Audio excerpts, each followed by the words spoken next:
So another thing that I wanted to talk about also about my experience, okay?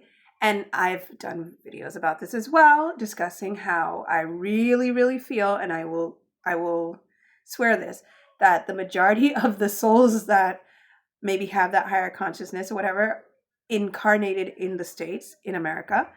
And this is why in America it's a little bit more denser. There's more distractions. They have us on the red dye 47, whatever.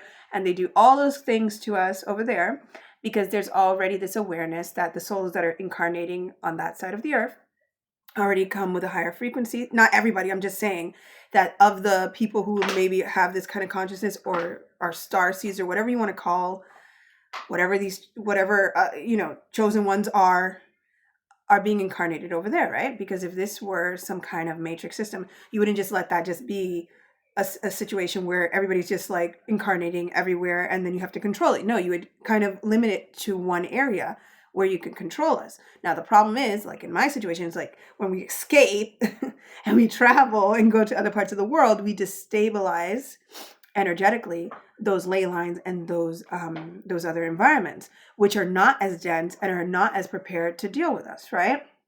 So definitely I do believe that. Now,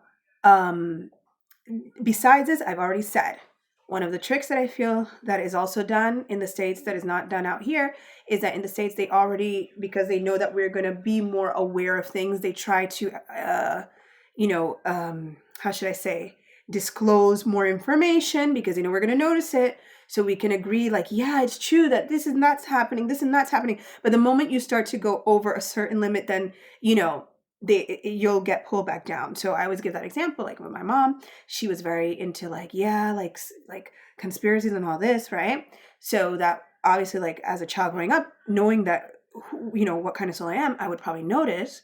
But the minute you start to go overboard and notice too much, then they're there to like kind of pull you down, and then you're going to believe them because you're going to trust them because you're going to say, well, she kind of knows a lot about this and that, so maybe I am overthinking it, right?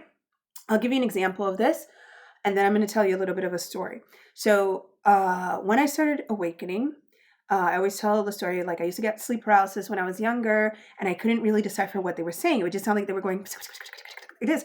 I could not understand it.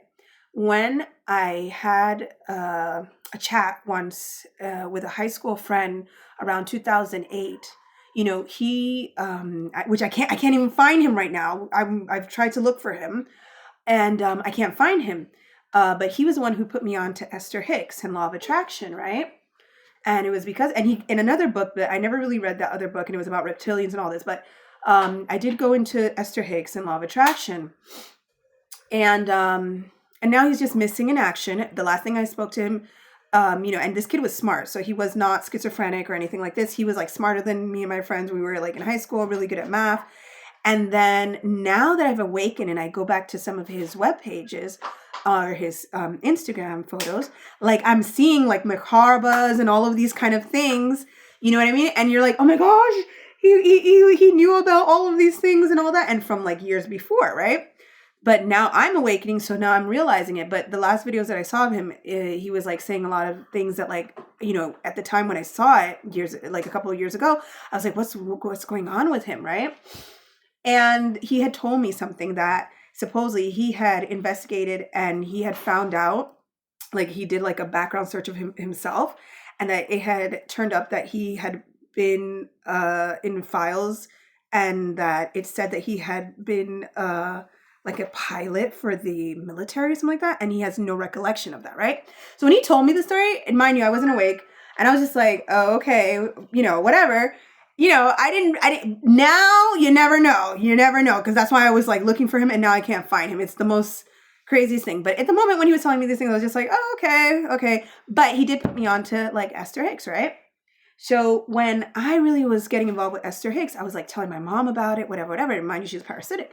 So she would tell me like, oh, I don't like that lady. I don't know, right? But she would say like, oh, but Eckhart Tolle, I think, is okay.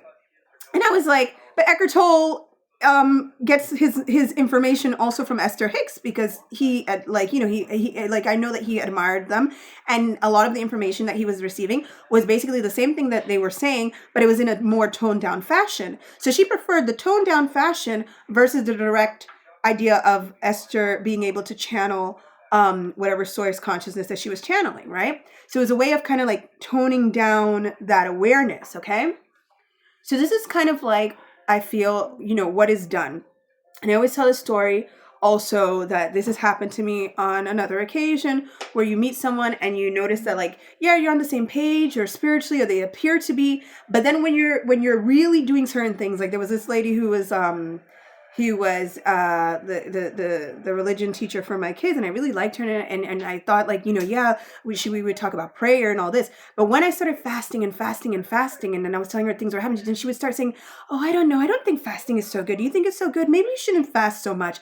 And then I would tell her, like, I was having these prophetic dreams. She goes, I don't think those dreams are from God. I don't know. It's to make you have doubts so that you pull back.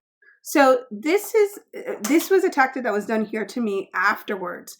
But in the States, I think it's done automatically from the get-go, because they already know that they're dealing with a certain kind of, or certain types of souls on that side of those ley lines, right?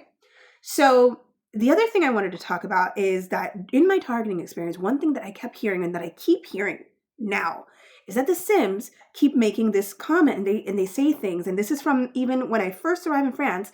I overheard a Sim saying to someone else, they kept saying, but no one's touched her, no one's done anything to her, no one, you know what I mean? And I don't think they were saying it for me to overhear it, but I keep hearing the Sims sometimes saying that when they're like, yeah, but no one's done anything to her. So it leads me to think that, when you watch, because a lot of these Sims, that belong to this reality, that try to stand up and do the right thing, and you hear like, oh, they were poisoned, oh, their plane went down, oh, this and this happened to them, right?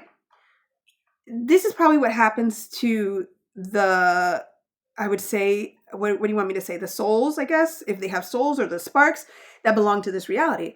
The matrix itself does things to get rid of them. But maybe when it comes to chosen ones, or the ones that, whatever kind of soul consciousness that we are, they can't do that. But they can try to make us harm ourselves by collapsing their narratives and manifesting them, so that we create that environment to hurt ourselves or something of that nature. But not that they can maybe put any hands on us like they can do to the other Sims that belong to this reality. So it's something that I've overheard a lot, especially even to this day, the Sims, and like I said, there are some good, and there are the parasitics. They're the ones that are good. They keep kind of like joking. They're like, yeah, but nobody's done anything to her yet. No, but they haven't done anything to her. So, so it leads me to that conclusion that obviously this is why maybe the world is the way it is, that in this matrix, like I keep saying, like, I think that maybe they were fearful, and they're fearful for the reason that this matrix, time and time again, has done things to the people who belong to this reality, to take them out, to do bad things to the ones that stand up against the system. Okay, so that's my other theory.